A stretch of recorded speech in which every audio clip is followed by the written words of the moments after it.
चिमूर तहसील में नदी पात्र से बड़े पैमाने पर होने वाले रेती उपसा और मुरुम उत्खनन संदर्भ में जिला नियोजन समिति सदस्य गजानन बुटके ने अतिरिक्त जिलाधिकारी चिमूर इन्हें निवेदन दिया।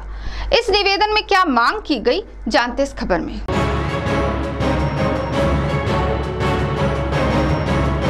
चिमूर तहसील में नदी पात्र से बड़े पैमाने पर अवैध रेती उपसा और मुरुम उत्खनन शुरू होकर उक्त मामले की योग्य जांच कर दोषी पर कार्रवाई करने संबंध जिला नियोजन समिति सदस्य गजानन बुटके ने अतिरिक्त जिलाधिकारी चिमूर इन्हें निवेदन सौंपा।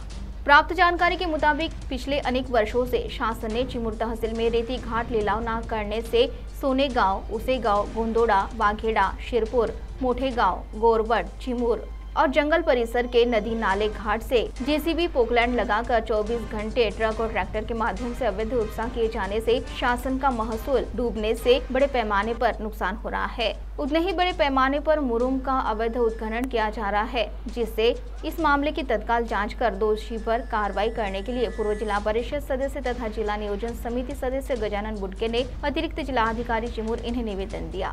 इसमें जिला नियोजन समिति सदस्य गजानन बुटके ने जानकारी देते हुए क्या कहा, आइए देखते हैं। आज आम्ही तहसीलदार चिमूर आणि माननीय उपविभागीय अधिकारी तथा अपर जिल्हाधिकारी चिमूर यांना चिमूरच्या चिमूर तालुक्यात जे अवैध रेती उत्खनन सुरू आहे त्या अवैध रेती उत्खननाच्या संदर्भाने त्यांना निवेदन देण्यात आले आहे। काल मी त्यांना रात्री जवळपास 9:30 वाजताच्या सुमारास फोन केला होता आणि सोनेगाव घाटामध्ये साधारणतः 35 ट्रॅक्टर त्या ठिकाणी अवैध उत्खनन रेतीची वाहतूक करताना तिथे आढळले।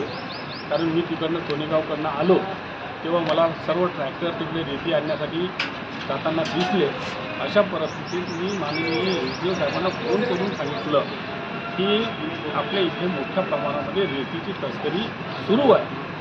त्यांनी मला सांगितलं की या संदर्भात मला फोन करून सांगण्यात येऊ नये, आपण काय ते लेखी स्वरूपात देण्यात यावं आणि हिंमत असेल तर एसडीओ कार्यालयामध्ये या, म्हणून मी त्यांना लेखी स्वरूपात निवेदन आणून देण्यासाठी आलेलो आहे। मला अशी इच्छा वाटते की आतापर्यंत जेवढं काही उत्खनन आपल्या तालुक्यामध्ये करण्यात आलं, सदर उत्खनन हे नियमबाह्य पद्धतीने करण्यात आलेलं आहे।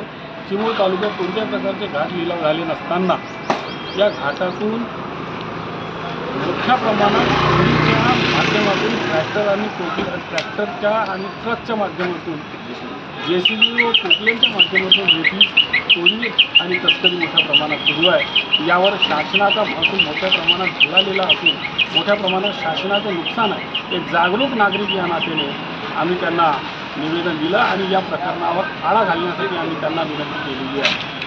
सिटी वीकली प्रतिनिधि बालू सातपुते की रिपोर्ट।